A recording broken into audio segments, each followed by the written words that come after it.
Welcome back. This is another installment of MustardHub Voices Behind the Build. In these episodes, I sit down with the people building, backing, and running better workplaces. I'm your host, Curtis Forbes, and my guest today is David Guttman. David is a serial entrepreneur, executive leader, business strategist with more than 35 years of experience building, scaling, and exiting companies. He's bought and sold 15 businesses across fintech, edtech, crypto, health tech, and more than 40 other industries, raising over $25 million along the way and mastering the art of applying sound business principles to drive success no matter the industry. He's a 3-time Inc. 500 entrepreneur and a 2-time TEDx speaker, with one talk ranking in the top 1% of all TEDx talks. He holds an undergraduate degree in computer science from Brown University, an MBA from the Wharton School.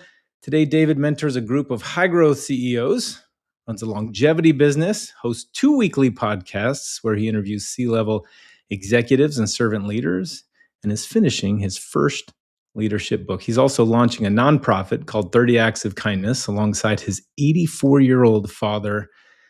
Welcome to Behind the Build, David. Thank you for joining me today. I'm exhausted already listening to all that. Isn't it crazy to hear it back? And I have no idea how we're going to cover all of these things because I have so many questions.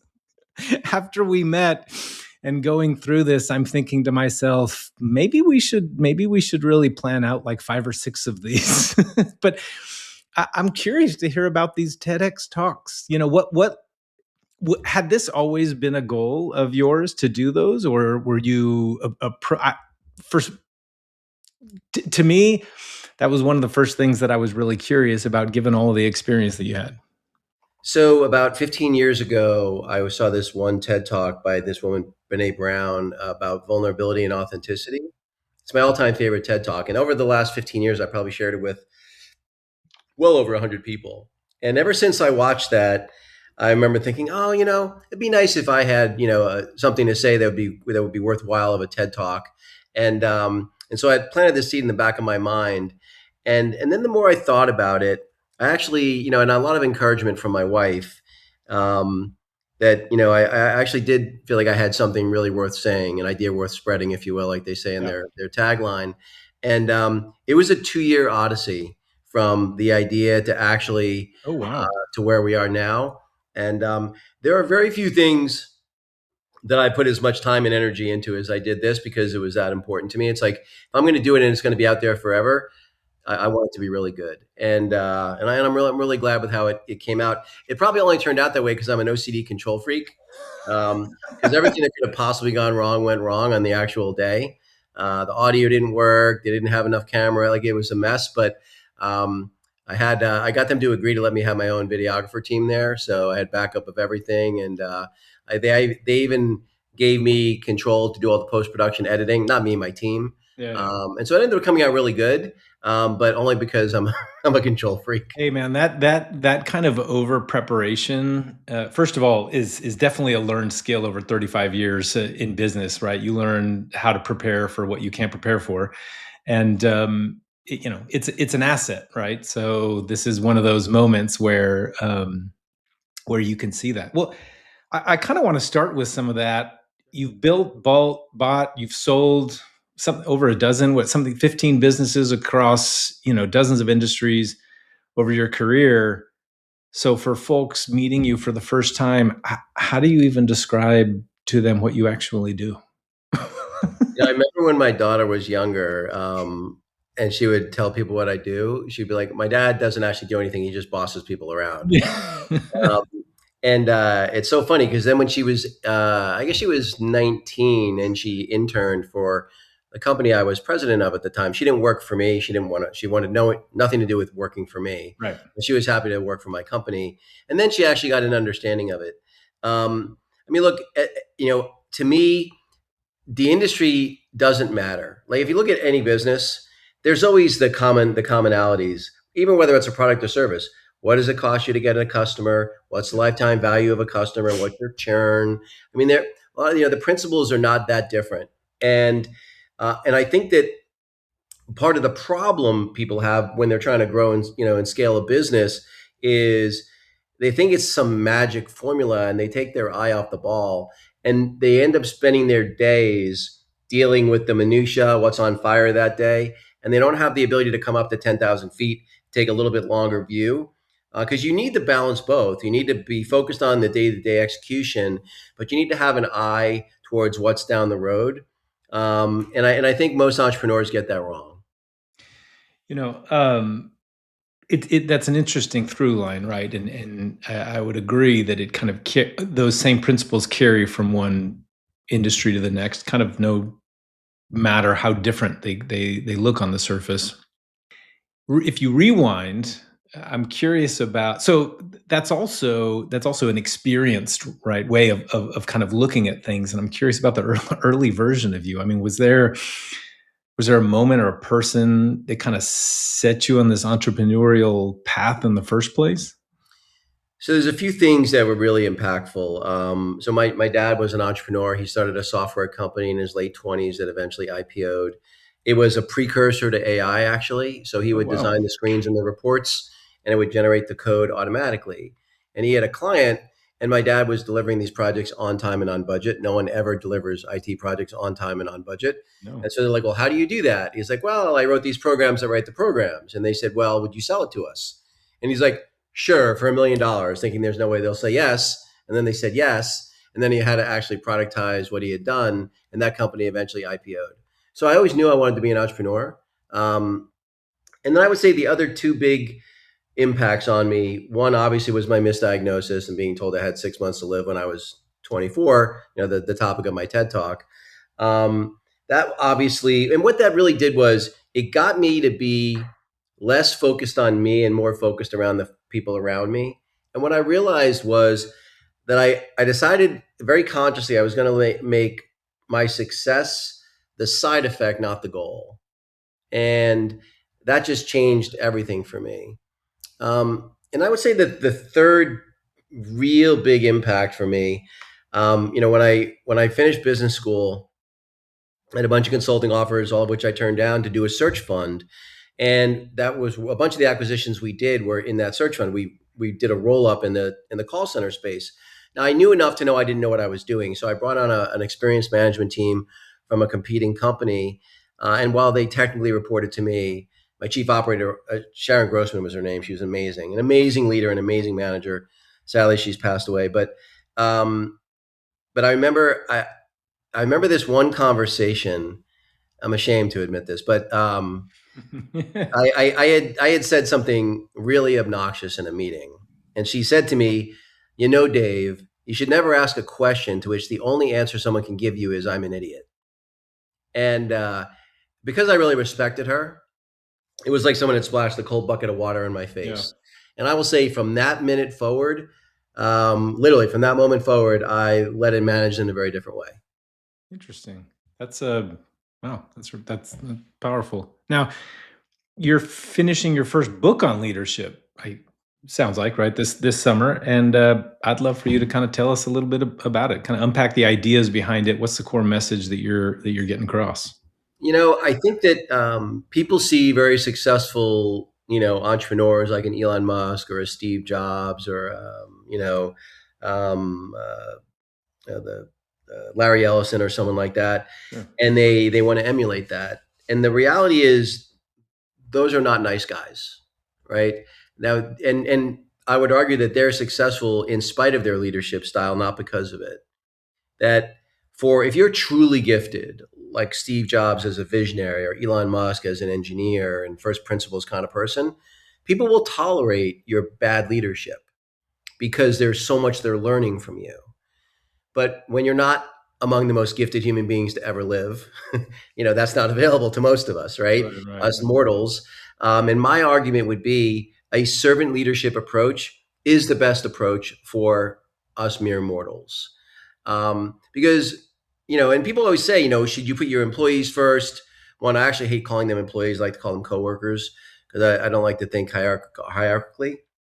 But who do you put first, your customers or your employees?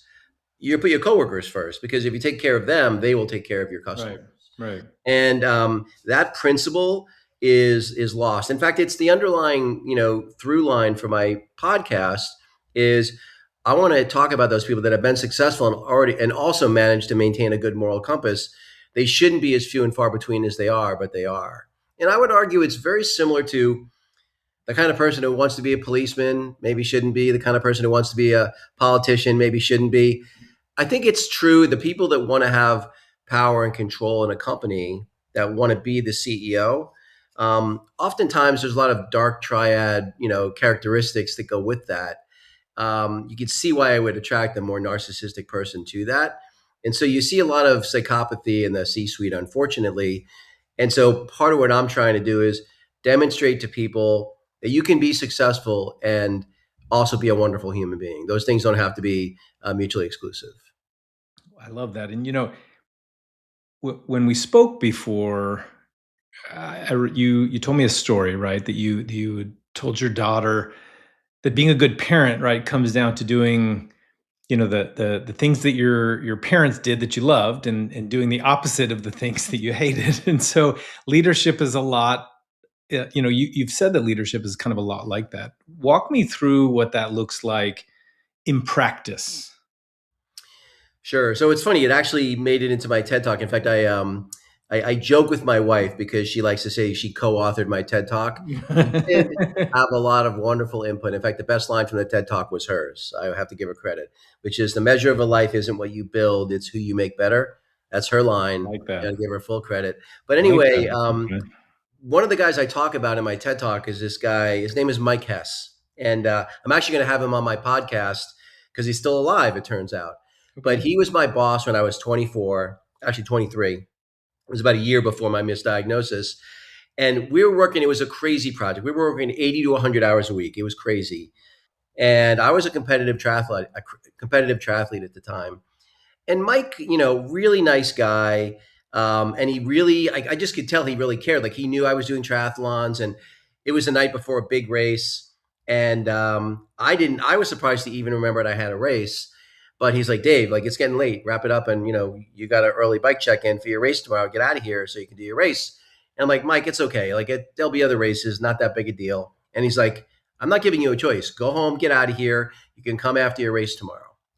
The reality is there's nothing I wouldn't have done for that guy because he actually cared. It's like we've all had the boss who doesn't give a crap about you. And that person might get some good work from you, but they're not going to get your absolute best work. Yeah. Mike got my absolute best because I knew he actually cared about me. He wasn't faking it. And, I think that when you can lead that way, and it's funny, I actually sent him a link to the TED Talk, which obviously you can imagine how that must have felt for him. Yeah. Like he had no idea he had that impact on me. But here it is 35 years later, I still remember. You sent him a link to it before, and he had no idea that he had no idea. Oh, I love that. Yeah. And so I'm going to have him on my podcast here in a few weeks. I'm really looking forward to that episode, actually. You're gonna have to make sure. Let's not leave today without telling everybody where they can find that and watch all those episodes. Now, you also said that like if you're not at least 30% therapist, you're not doing your job as a leader. And I guess I would ask like what is the quote unquote therapist part of leadership actually involve? Depends on the circumstances. Let me give you an example that might seem a bit extreme, but I had a woman that worked for me. I think at like 4 or 5 different companies over the years. When I originally hired her, it was just like a controller. She eventually became a CFO of multiple companies that I ran, and she was very, very heavyset woman. Probably 210, 220 pounds, doing triathlons. And, Wow. For people that are really fit, race day is a big deal, right? And, it's like your day to shine, if you will. But, here's someone who's very overweight. And by the way, she was trained to do an Ironman triathlon. So you're swimming 2.4 miles, you're biking 112, and then you're running a marathon. And this is someone who's, it'd be like me doing it, carrying a 100-pound person on my back, right? And anyway, I went to the race to support her, and she had trained towards this goal for like 4 years. I mean, she had put her heart and soul into it. And so I went up to the race to support her, and she could have finished, but she wouldn't have made the time cutoff. And so she decided to quit. Unfortunately, she should have finished, but which she didn't.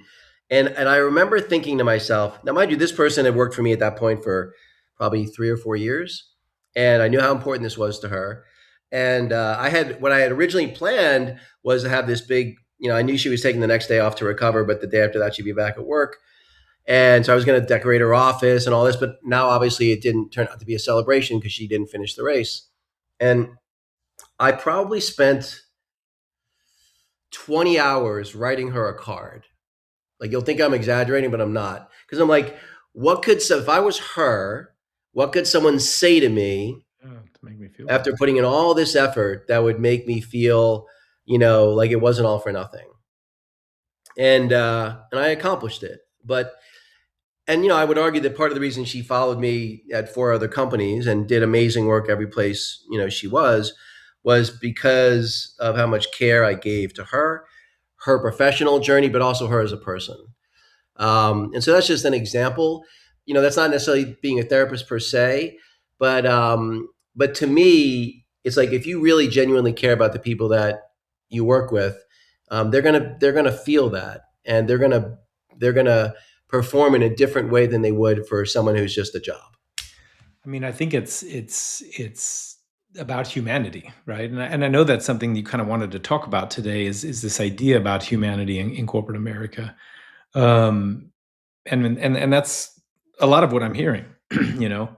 Um, but from where I guess I would ask from where you sit, where did that humanity go? And what can it ultimately cost you as a business leader if you don't, lead with that style, or if you don't have that, we'll even call it just a capability. I think the hardest thing, because there's so many parallels between being a really good parent and being a really good leader. Because ultimately, a parent is a good leader of your child, right, or Right. Yeah. children. And I think I mean, there's no more selfish act than having a child. My son, my daughter, my son, the lawyer, my, Never looked at daughter, it that way. I guess you're right. whatever, right? Um, but I think in order to be an exceptional parent, you have to not make it about you. You have to make it about them. And I really think that humanity comes down to that, which is um, at the end of the day, no one is putting corporate logos on their coffin.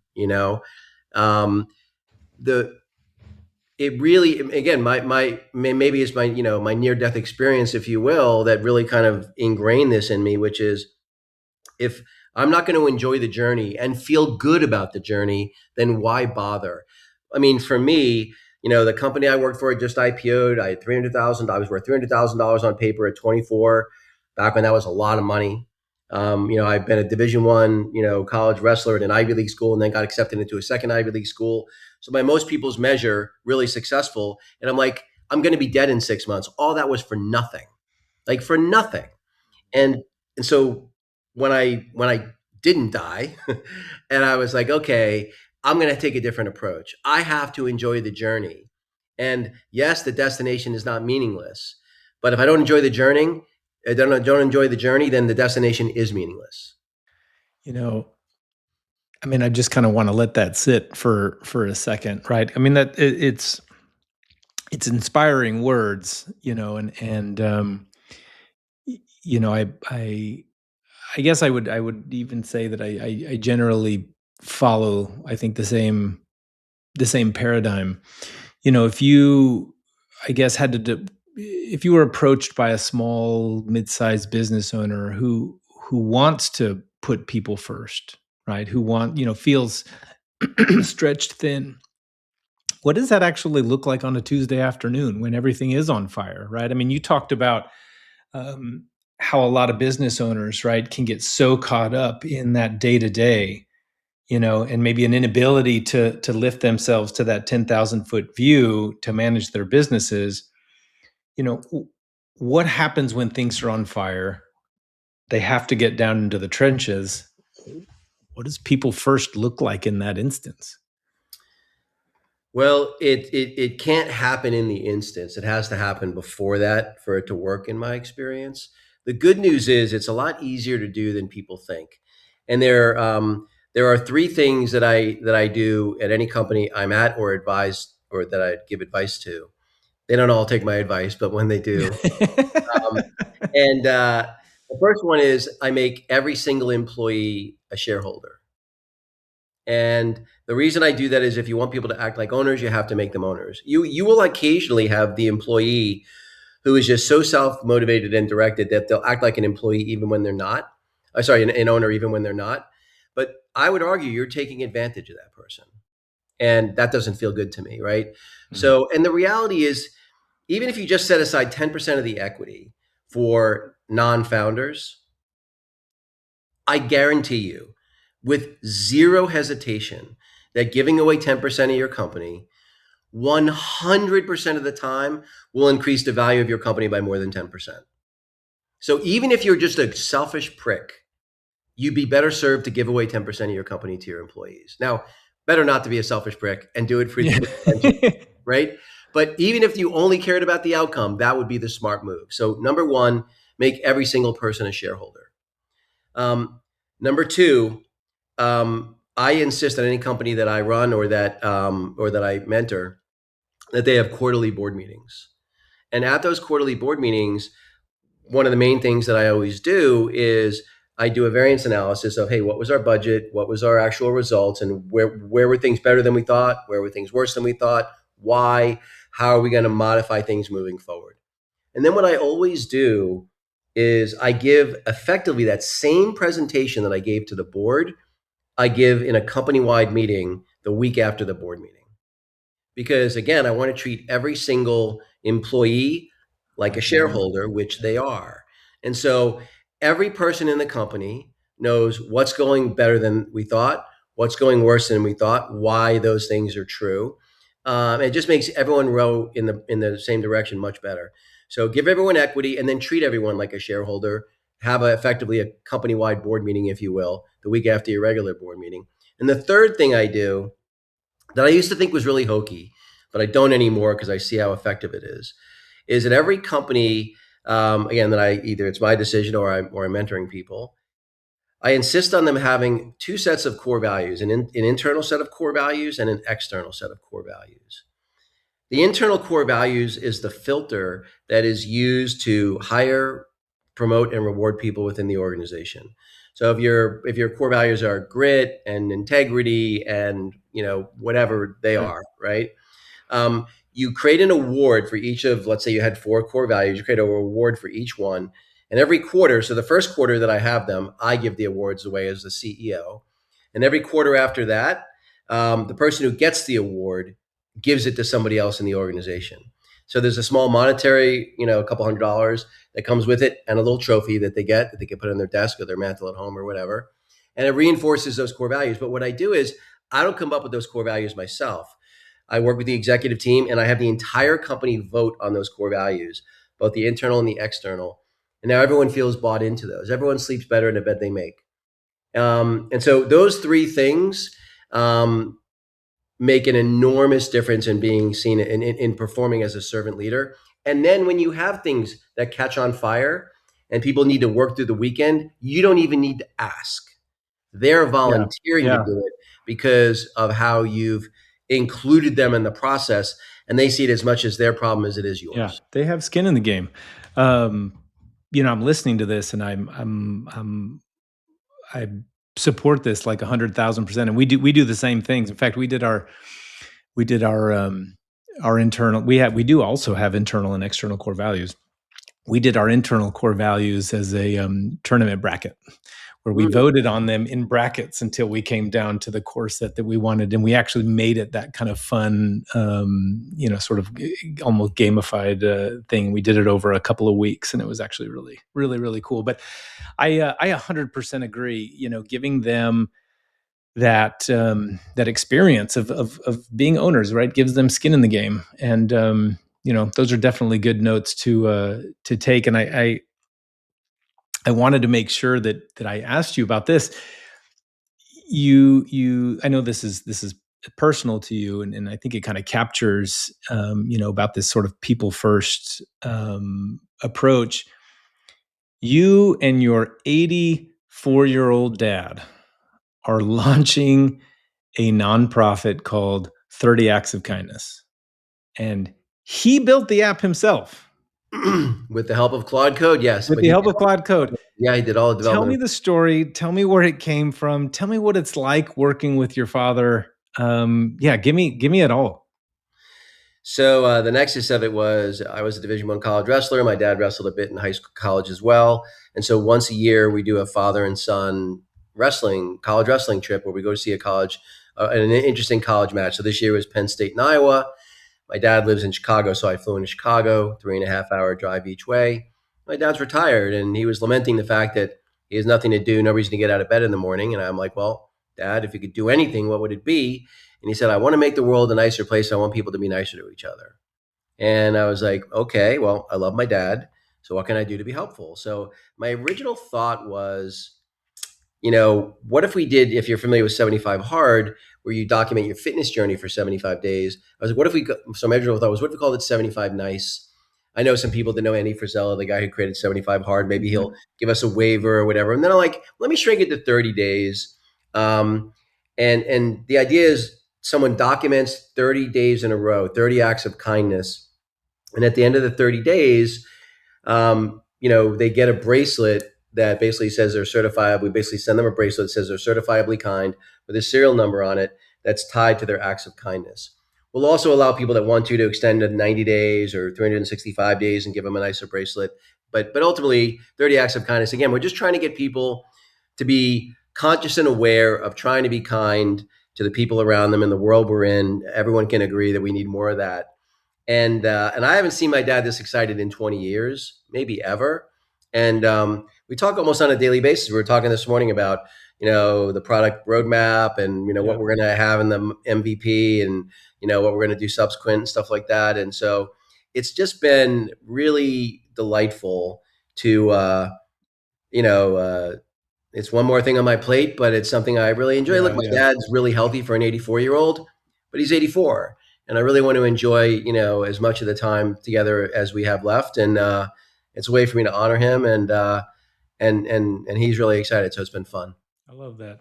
And I imagine working on a project with your father's probably taught you things that even carry back into how you lead and run a business, right? I mean, having that kind of perspective sitting with you every day, right, is a pretty powerful thing. Um, I want to pivot a little bit and go somewhere you're arguably a little spicy because you said something in our pre-chat that really kind of stuck with me, and I never thought about this before. You pointed out that there's zero or virtually zero Fortune 500 companies with a CEO who came up through HR. And from your perspective, I mean, why do you think that is? What is it? First of all, what does it even tell us that that's the case? And why is it the case? I mean, look, if I was in the telemedicine business for 5 years, and so I dealt with HR and benefit consultants for 5 years. I mean, I had over 500 meetings with folks in that area, and I think it all comes down to incentive alignment, right? You look at the compensation structure for people that are in HR, and it's a fraction of what it would be if you're in marketing or sales or Yep. something that's moving the top line. So you're not going to attract as good a talent because the incentives aren't there, Right. right? It's a pure incentive alignment issue. So I think that's part of it, but it doesn't actually have to be that way. Like I would never run a Fortune 500 company, but if I did, I would actually hire someone that came from marketing or sales and have them run my HR department. And I would compensate them based on my ability to attract, retain, and motivate talent. It absolutely could be done, but nobody does it that way. And it's a shame because it's a huge missed opportunity because talent is everything. It's like that is what makes a business succeed or fail.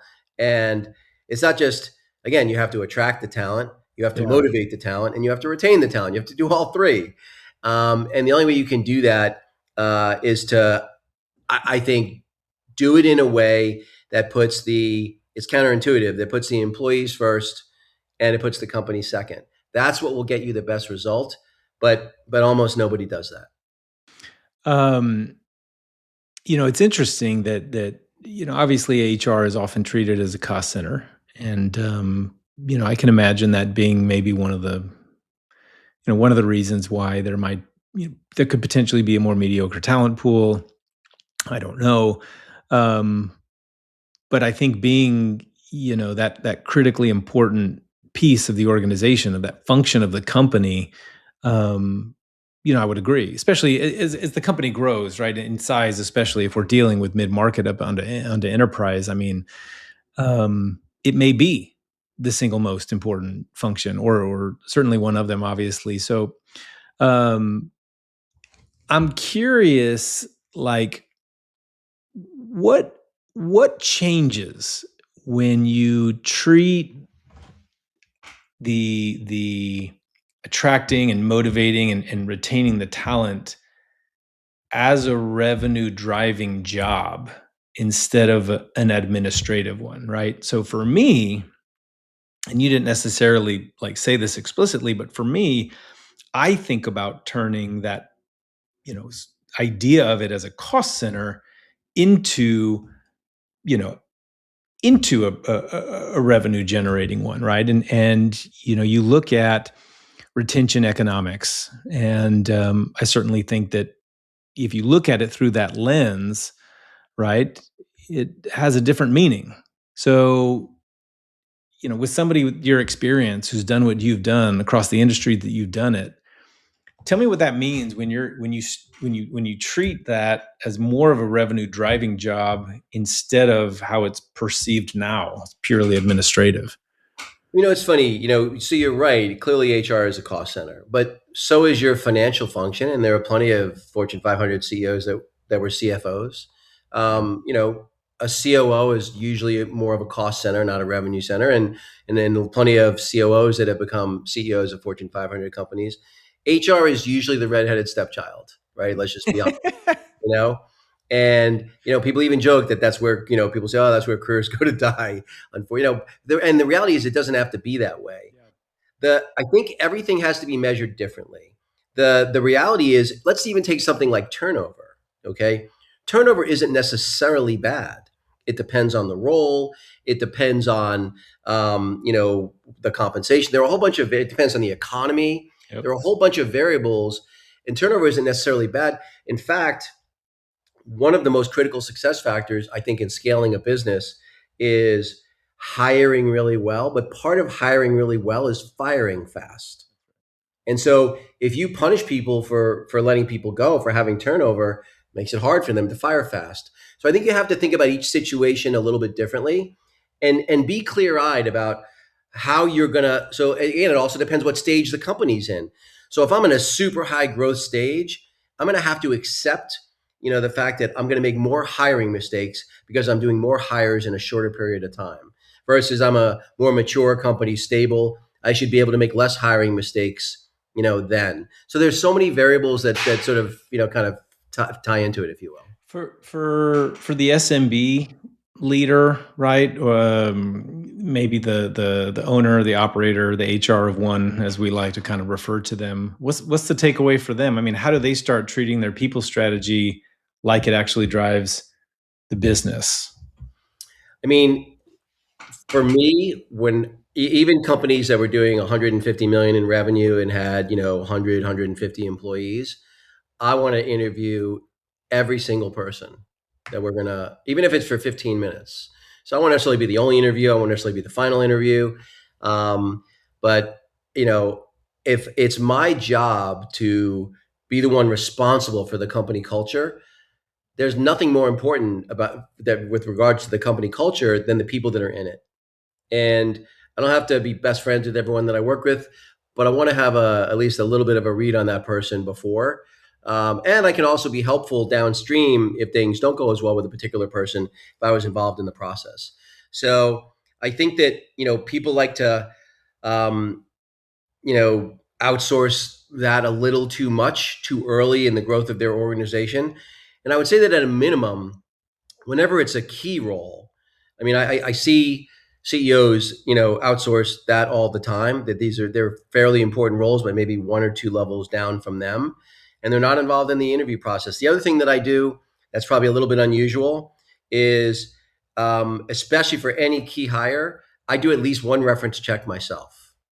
Um, you know, if I'm using a recruiter or I have an internal team, they might do, if I'm checking 3 references, 4 references, I'll let them do all of them, but I'm going to do at least one myself, because there's no one who's going to care about it as much as I will. Yeah, that's for sure. David, you mentor a group of CEOs, and you hold equity in their companies. You're genuinely invested. When you look at those who really do well, who really break out, versus the ones who stall, from your perspective, what separates them? Humility. Humility is probably the single biggest differentiator. And I'm embarrassed to admit that it took me as long into my career. I was in my mid-50s before I realized how important humility was, Yeah. as a characteristic, not just for anyone in your organization, but especially for leaders in your organization. And the reason humility matters so much is, without that, you can't really remain open-minded. You can't really be as open to new information that might be counter to what you thought was going to be true. I like being right as much as the next person, okay? Maybe even more than the next person. But I would rather be happy or rich than I would be to be right. Yeah. And so to me, I have very strong positions, loosely held. And I have the humility to know I've been wrong plenty in my career. How can I be so sure that I'm not wrong in this situation too? And so having that humility is maybe the single biggest variable. And I think it's hardest when you're the boss, when ultimately the failure or success of the business is your responsibility, both to the positive and to the negative. It's easy to lose a lot of that humility. And one of the kids I mentor that I'm so impressed with, he's 25. He's going to be worth over $100 million here in the next year. He's unbelievably good looking. He's like 6'3", looks like a GQ model. If there's anyone that could be an obnoxious prick, it'd be this guy. Yeah. And he's the nicest, humblest, down-to-earth guy, which, by the way, it makes it that much more impactful because he could be that way and chooses not to be. Everyone's just blown away by this guy, partly because of that. Wow. I remember years ago in a company I had owned and have since exited. There was a moment where we had a really, really challenging customer issue, and one of the ladies who was working for me at the time, who was helping this particular person, was really struggling with how to resolve, I think, the issue that was happening at the time. And I genuinely had asked her. I wanted her input. I wanted her to come to the conclusion on her own. Right? It's not just about me kind of pointing fingers and directing folks. And I asked her. I asked her to tell me the approach. What's the approach that you would need to take, or someone would need to take in this instance? And she said something that I will never forget. And this was years ago, right? So, it was early in my career and I'm still sort of figuring out my own leadership style. And she said to me, and she was a young person. She said to me, I think you have to decide, or at some point you have to decide if you want to be right or you want to be helpful.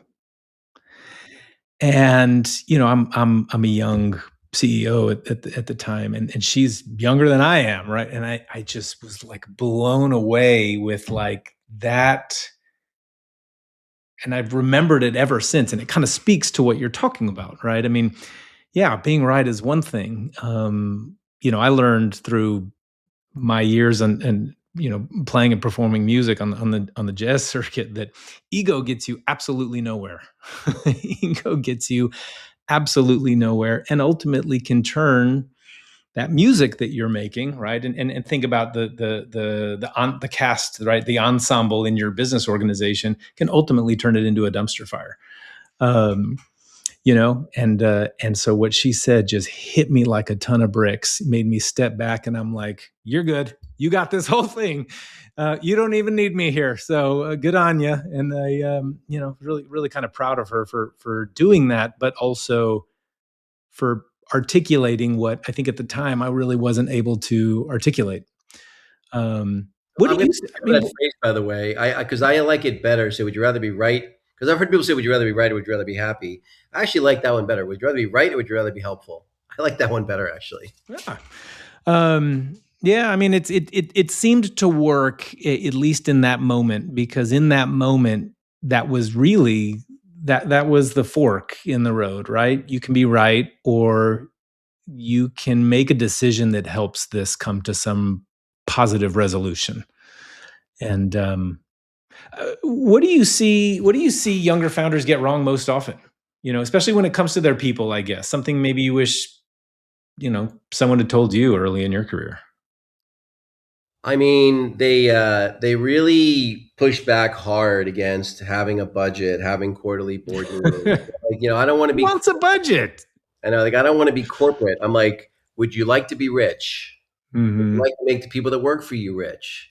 Because I promise you, without that, without those two things, without a budget and without quarterly board meetings, your ability to execute is going to sound crazy. I think it's cut in half. And it's Interesting. not a Okay. small thing because if you do it properly, and I'm not going to lie, doing it properly is not trivial. It's not rocket science either, but it's not trivial.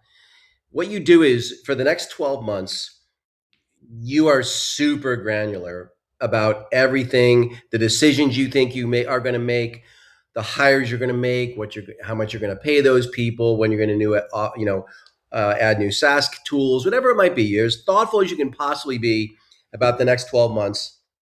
And then years 2 through 5, much, much, much less granular, right?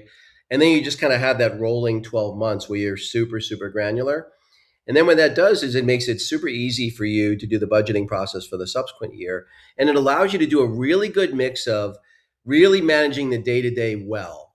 Professionally, you're on top of it, you know what's going on, but you'll also always have an eye to the future because the one thing you can be certain of is whatever your plans are, that's not how it's going to turn out. You're going to make adjustments and pivots that are different from whatever you planned. Hmm. And I mean, it's always amazing to me. Like, I'll finalize a budget, and like literally 4 days later, we'll make some big change in Yep. something that's like a very material impact in the economics for the business moving forward. Kind of stuff happens all the time, but you still want to have the plan and then make sure that that plan, because that's what's going to allow you to make adjustments and have you feel confident and comfortable in those adjustments. As an example, with MenuFit, the 25-year-old who's moving towards the 9-figure exit, that business is complicated because most of our revenue comes through the app store, and there's you have to wait for that revenue for 60 days. So, you're paying for your advertising now, you're paying your influencers currently, but you're having to wait almost 2 months for the cash to come in. Managing that thoughtfully and professionally requires you to really have a granular understanding of all the ins and outs in a business like that. And if it wasn't for us having that, his ability to confidently be able to spend the right amount and be able to sleep at night would disappear. Yeah. Wow. What? Well, I'd like to look ahead a little bit. Um, AI. Let's talk a little bit about that. Changing not just the tools, right, but teams and how teams work together. Sometimes you're not even working with a human. A lot of teams are becoming more fractional, more distributed. What do you think gets harder for these leaders? What do you think gets easier? Um, AI is a giant wild card. I mean, people talk about the internet and social media. Not that those weren't also big, interrupters in terms of Yeah. changing the game, disruptors in the space. For sure, they were, but nothing like AI. AI Yeah. is another order of magnitude, and I think people are underestimating it even still. I think it's really hard to predict. I mean, people literally have AI teams that have meetings without the people that created the agents even being present for those meetings. And they're getting meeting summaries from meetings they're not in that there were no human beings in. Like, that's happening now.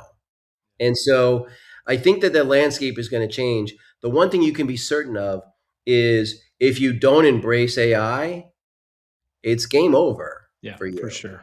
And you don't really have a choice. You've got to really embrace it. And what I would say is the way I experience it is AI is a force multiplier for me. That I already understand, I have a deep understanding of business and how to grow and scale them. I understand people and leadership. Now I'm able to outsource the grunt work of the part of my job that I didn't like, and I can retain the part that's the creative part. And so for me, I see it as mostly good. I do think, there's no getting around the fact that it's going to eliminate a lot of jobs. You see this in uh, Oracle, I think, just laid off another 20,000 people. Microsoft, Facebook, they're laying people off, in the 5-digit numbers, like, consistently. And that's going to continue. And so I think this next 10 to 15 year period, before we figure some of this stuff out, is going to be very bumpy. Yeah. But the one thing that you can be sure of is if you want to be on the right side of that bumpiness, you have to embrace AI as deeply as you can. As more of that work does get automated, what becomes more valuable about the human side of leadership? So obviously, I don't know that leading AI is gonna leading an AI agent. I don't know that that's really going to be a thing. Yeah. But I think what's going to happen is you're going to have a higher concentration of really talented people. There's because it's the Pareto principle is unbeaten in human history. So it's going to be that 80-20 rule, like most things. And there's going to be 20% of the people that are just super capable. They've built up their talent stack. They've embraced AI. They're well-rounded individuals. And the companies that do the best are going to be the ones that can attract, retain, and motivate those people. So I would argue leadership will become even more important because you're going to be fighting for a scarcer resource, a scarcer, more talented resource. And so I feel like humanity becomes even more important then.